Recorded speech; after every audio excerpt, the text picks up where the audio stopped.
Kakaile me pulta tu ya ga wino. Chetur gwar koi pim yobong. Kwaya kai. Yakil koi thong kel ibro.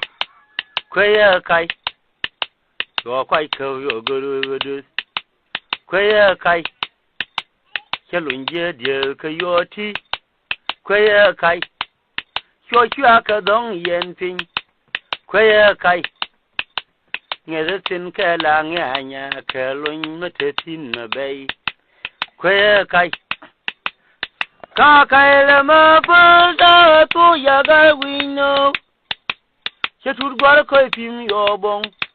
quay cái ya kil coi thong cái lebro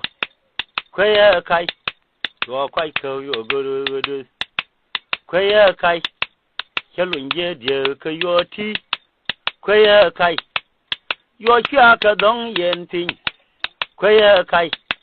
nghe tin ka la nghe nya ka lun mata tin ma bai kwaya kai sulnya sha ka na ka wor yu tu ya mun won ta panya anta ma wa gura kan ya ba na lwa nya ba shui kwaya kai yong me la cho yo far cho ngao cha tu ko ewer pin yo ngara ona gat ko yo gar pim yo ngato pin kwaya kai tinginia diu te ke nyo te nyam ya kwantin ni na kaw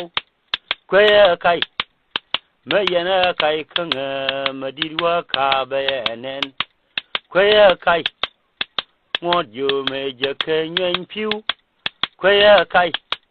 Shadaf kadai da na darau, kwaya kai, ta del mabilbo, del ya namko, kwaya kai,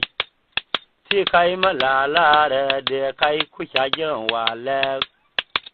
tudware di de shambel, shawate ma'ariza na garjan, don luk shana yu kan bel shan wali shamngan. Kwaya kai ta nan me fai de nan malwal ngai ro pin wi ku biro e wang kwaya kai